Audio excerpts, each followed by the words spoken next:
Grinding out your gathering skills isn't that difficult, but it can definitely be frustrating at times and is very time consuming. Luckily, I'm here to make this process as quick and painless as possible. We're going to start out with some tips to make you as efficient as possible in both gathering resources and upping your level, and then I'm going to show you a route that is very good at leveling up your mining. You could also make a good amount of coin doing this as well. Before you even start mining, there's a few other things that you're going to want to set up. We're going to start with your character attributes. If you're below level 20, you're going to be able to respec your character for free, which is really big because you can basically just take all your points and spend them wherever you want.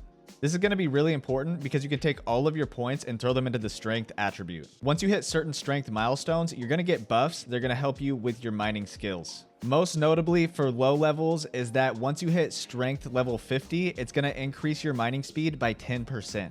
This may not sound like much, but it's going to add up over time. If you're planning on keeping the ores and other things that you're collecting along the way, you may want to try to hit strength level 100. Once you hit this, it's going to increase your maximum encumbrance points by 20, allowing you to just carry that little bit extra. It's going to be really difficult to reach any other milestones pre-level 20, so I wouldn't worry about those too much, but if you want to see what else you can unlock, if you go into your attribute screen, you can scroll over these little dots and it'll show you which bonuses you get. Keep in mind that your gear is going to stack on top of your attribute points, so if you have a lot of coin, you could potentially invest in some more gear that's going to help you hit bigger milestones. On top of gear, you're going to want to make sure that you pick up the right tool for the job. You're going to need to get yourself a good pickaxe. To do this, you're either going to want to buy one in the trading post or craft one yourself. If you decide to buy it, what you're going to want to do is search for tools, gathering tools, pickaxe, and then click this box right here that says can equip. This is going to show you all the pickaxes that you can use. The biggest thing you're going to be looking at is gathering speed. This is going to increase depending on what material was used to craft the pickaxe. For instance, if it's crafted with iron, it's going to be a lot faster than a pickaxe that was crafted with flint. Outside of this, you can also look at the effects on green or better items. Anything that increases mining experience is amazing. Another good one to look out for is durability, especially if you're going to be going out of your way to mine some stone. If you're going to be making your own pickaxe, you can also look into these special crafting items, which are going to put perks on the pickaxe that you craft. Good crafting items to look out for are Silver of Adamant, which is going to increase the tool's durability, Steel Miner's Charm, which is going to increase mining experience gained, and Small Elk Hoof, which will grant increased movement speed for a short time after mining. There are other perks that are going to help you find more items while you're mining, but if you're looking just to get from 0 to 100 as quick as possible, these are my preferences. To make sure that you can spend as much time mining as possible, you're going to want to make sure that you have a bag equipped.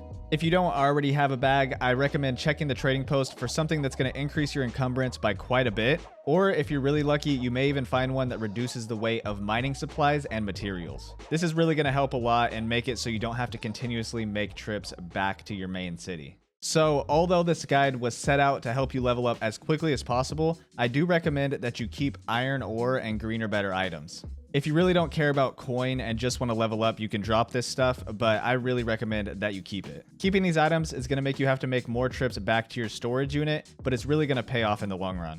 The first and most simple option that you can do with these items is sell them at the trading post. If you're selling these items, you want to check to see if you'll make more selling the ore itself or the smelted bars. I tend to see the ores selling for more than the bars because most people want to use these ores to level up their smelting level.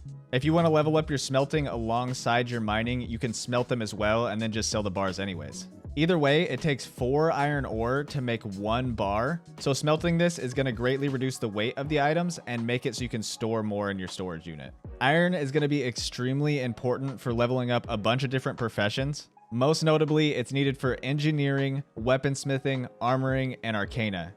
Arcana? I don't know. Tell me how to say it. Either way, these are all great professions to level up alongside your mining. I recommend you do this so that way you kill 2 birds with 1 stone. Or, I guess. Something that you're really going to want to make note of is that you're going to get more XP for mining iron than you are for mining stone. Also, the bigger the node, the more XP you're going to get from it, and also the more supplies that you're going to receive out of it. Keep this in mind when you're racing other people to nodes because usually one person gets each and you always want to go for the bigger node. Just because stone doesn't offer as much XP as iron does, it doesn't mean that you should avoid it. There's a few really nice things about mining stone. The first one is that it's literally everywhere. You can be constantly mining stone, and the best part is that you don't have to keep the ore that you get from it. You can just drop it on the ground, so the only thing that you're going to have to worry about when mining stone is the durability of your pickaxe. You're always going to want to keep repair supplies on you, so that way if your pickaxe breaks, you don't have to go all the way back to town to fix it. This is especially true if you're going to be mining a lot of stone. Okay, that was a lot of stuff, but now you're set to actually go out and start mining and leveling up. I'm going to show you a really good route that you can follow to level up your mining. It has a lot of iron and also a little bit of silver. This isn't the only route that there is. This is just one that I happen to find. When you're looking for mining routes, you want to keep in mind that ores are going to spawn around these dark areas of your map.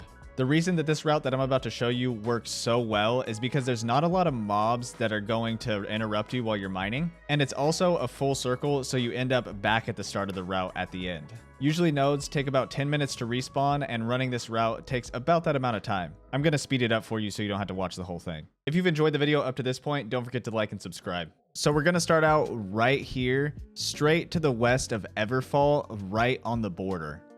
That's where you're going to find this first node. From this first node, you're going to head straight to the southwest, all the way over here. The nodes aren't spawned in quite yet, but they spawn in right around where you see my character jumping. From these two nodes, you're going to head directly to the northwest. Right up this hill, through these trees, you're going to find a few more iron nodes. Sorry for switching from nighttime to daytime, but I had to wait for a few more of the nodes to spawn to make it a little bit more accurate for you. From this node, you're going to head almost directly west. You want to head right towards this cliffside up here where you're going to find a couple more iron nodes. Continue along the cliffside, and right on the edge of this drop-off, you'll find 2 silver nodes right here. After you mine those, you're going to want to head west to find a few more iron nodes right at the bottom of this hill.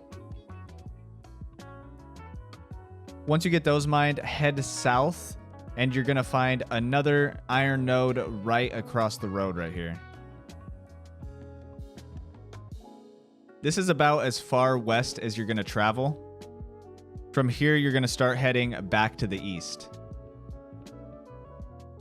If you head almost directly east, you're going to find these couple of iron veins right in the trees.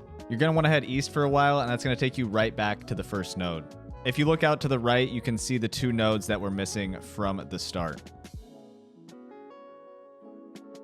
Now that you've made it back to the first node, they should be about to spawn in or already spawned in, and you should be able to run this route once again.